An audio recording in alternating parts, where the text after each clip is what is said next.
আসসালামু আলাইকুম রহমতুল্লাহি আবরাকাত। বিগত কয়েকটা দিন ধরে ইতিহাস ইতিহাস দেখতে দেখতে কিছু চিত্র বা কিছু ভিডিও আমরা দেখতে পাচ্ছি। সেটা হলো শেখ মুজিব সাহেবকে নিয়ে। মূলত বলা হচ্ছে উনি বৈধ সন্তান ছিলেন না, উনি মুসলিম ছিলেন না, উনি অন্য ধর্মের ছিলেন। তো এই বিষয়টা নিয়ে আসলে প্রকৃত ইতিহাসটা আমরা জানি না, যেগুলো হয়তো আড়াল করে রাখা হয়েছে। তবে একটু ভাষণ শুনি চলো। এই যে এটা কিন্তু সংসদের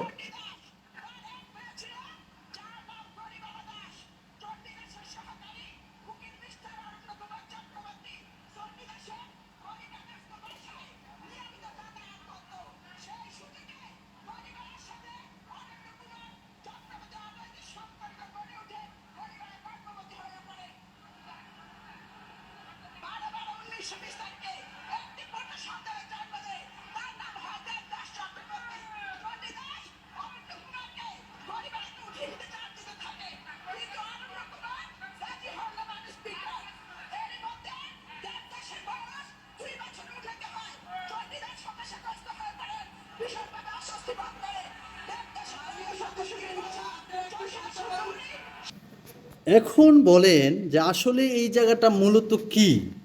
আমি যে ভিডিওটা আপনাদেরকে দেখাইছি, এই ভিডিওটা এখন সোশ্যাল মিডিয়াতে বিভিন্ন ছোট ছোট নিউজে আমরা দেখতে পাচ্ছি।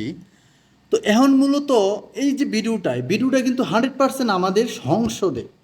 তবে এই ভিডিওটা কিন্তু আমরা বাইরে পাচ্ছি না বা পাইনি, আগে পরে শুনতেও পাইনি। আসলেই কি শেখ মুজিব সাহেবের নাম দেবদাস চক্রবর্তী ছিলেন এবং পিতা অরণ্য কুমার চক্রবর্তী, মাতা গৌরীবালা দাস? এটা কিন্তু 100%, এটা কিন্তু কোনো মিথ্যে না। এই যে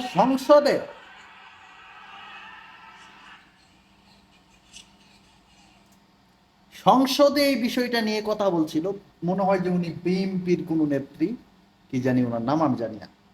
তবে এই জিনিসটা কতটুকু সত্য এটা আমার জানা নাই, আমি না জেনে মন্তব্য করতে চাই না।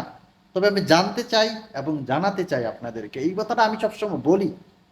তো সেই বিষয়ে এই ভিডিওটা আমার করা।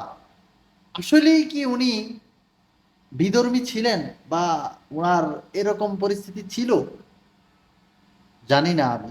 যদি কেউ জানেন জানাবেন, শিখতে চাই, জানতে চাই। ধন্যবাদ সকলকে। ভিডিওটা ভালো লাগলে শেয়ার করবেন, জানতেও পারবো, হয়তো বা কেউ জানতেও পারবে। ভালো থাকবেন, সুস্থ থাকবেন, শুভকামনা সকলের প্রতি।